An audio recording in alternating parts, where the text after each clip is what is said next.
Your brain is running background processes you don't even notice. And they're burning through your processing speed before you've solved a single real problem. Not apps, not distractions. Deeper than that, these are cognitive habits your system treats as necessary when they're actually parasitic. You think slowly, not because you lack capacity, but because your mental bandwidth is allocated to things that produce zero useful output. These aren't the obvious drains. You already know about notifications and multitasking.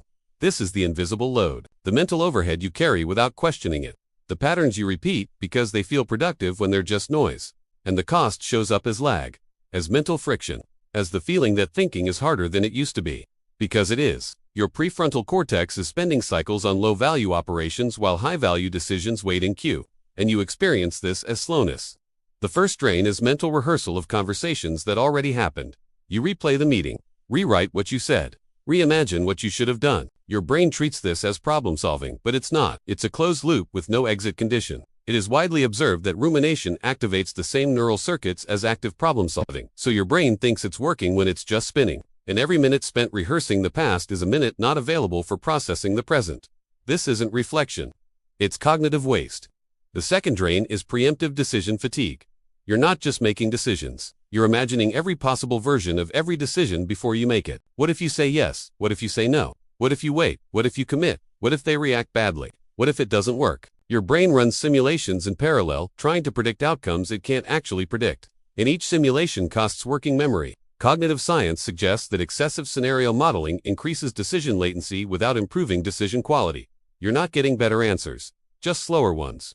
The third drain is identity maintenance. The constant mental monitoring of whether your actions align with who you think you are. Am I being productive enough? Am I focused enough? Am I living up to my potential? Am I falling behind? This isn't self-awareness, it's self-surveillance. And it runs continuously in the background, like an antivirus scan you can't disable. Every time you pause to check if you're doing it right, you're pulling processing power away from actually doing it. It is commonly experienced that high performers spend more energy managing their self-image than executing tasks, and they interpret the resulting slowdown as evidence they need to try harder. But trying harder just increases the load. The fourth drain is completion anxiety. The mental tracking of everything you haven't finished yet, every open loop, every unresolved task, every half-started project. Your brain doesn't forget these. It holds them in active memory as pending operations. And the more you accumulate, the slower everything else runs. This is why you feel scattered even when you're focused. Because part of your processing capacity is reserved for monitoring things you're not currently working on. And the only way to release that capacity is to close the loops. Not by finishing everything, but by deciding what doesn't need finishing. Because most of the tasks you're mentally carrying aren't actually critical. They're just uncategorized. And your brain treats uncategorized as urgent.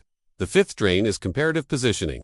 The constant background calculation of where you stand relative to others, faster or slower, ahead or behind, winning or losing. Your brain runs this comparison automatically whenever it detects a reference point, someone's output, someone's progress, someone's clarity. And every comparison is a cognitive tax, because your brain has to load their context, evaluate the gap, adjust your self-model, and recalculate your trajectory.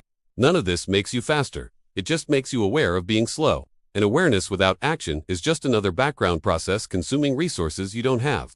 This is the pattern. Your brain is designed to solve problems, but somewhere along the way it started solving meta-problems. Problems about problems.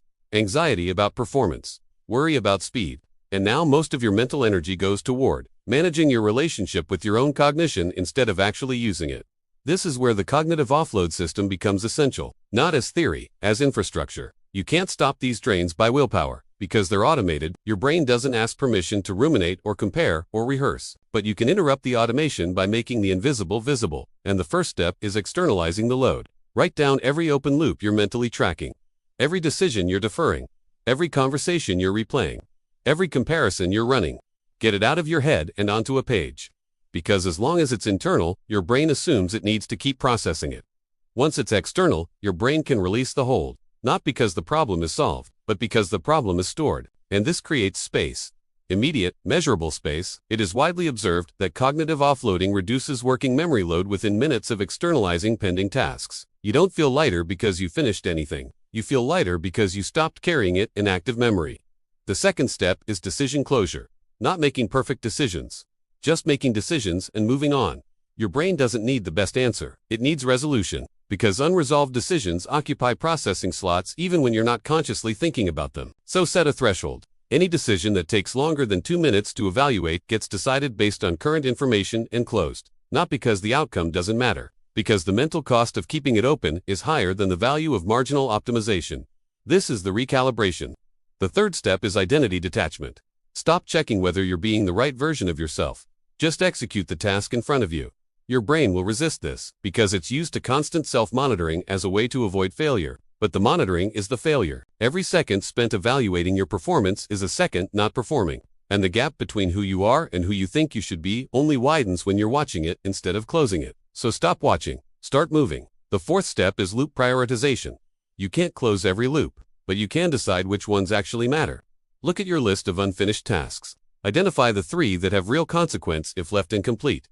The rest aren't loops. They're noise. Delete them, not later. Now, because your brain won't stop tracking them until you give it explicit permission to let go. And once you delete the noise, the signal becomes clear. You don't have less to do, you just have less to track. The fifth step is comparison blackout. Stop measuring yourself against external references. Not because it's unhealthy, because it's expensive. Every time you compare, you fracture your attention. You're no longer focused on your own progress. You're focused on the gap, and the gap is infinite. There will always be someone faster, sharper, further ahead. Always. So the question isn't whether you're winning, it's whether you're moving. And you can't answer that while looking sideways. These aren't productivity hacks. They're cognitive hygiene protocols. And they work not because they make you faster, but because they stop making you slower. Some people use analog tools for offloading, notebooks, whiteboards, physical lists that externalize the mental load without adding digital friction. Others use structured environments designed to reduce ambient decision-making. Spaces that remove choice fatigue by limiting options to what actually matters. If you're looking for something that integrates seamlessly into this system, there are cognitive support tools built specifically to help externalize mental load without requiring constant manual input. Things like smart task managers that auto-prioritize based on cognitive cost, wearables that track mental fatigue and suggest offload moments, devices that create low distraction zones without needing willpower.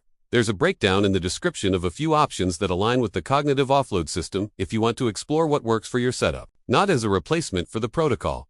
As support, because the goal isn't to eliminate every drain, it's to stop treating invisible load as inevitable.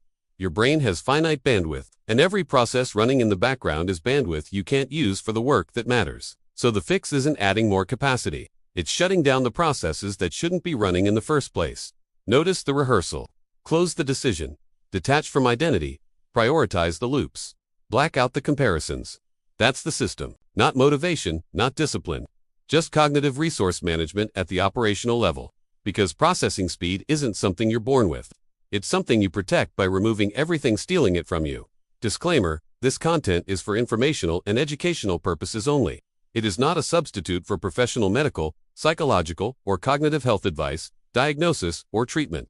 If you are experiencing persistent cognitive difficulties, consult a qualified healthcare provider.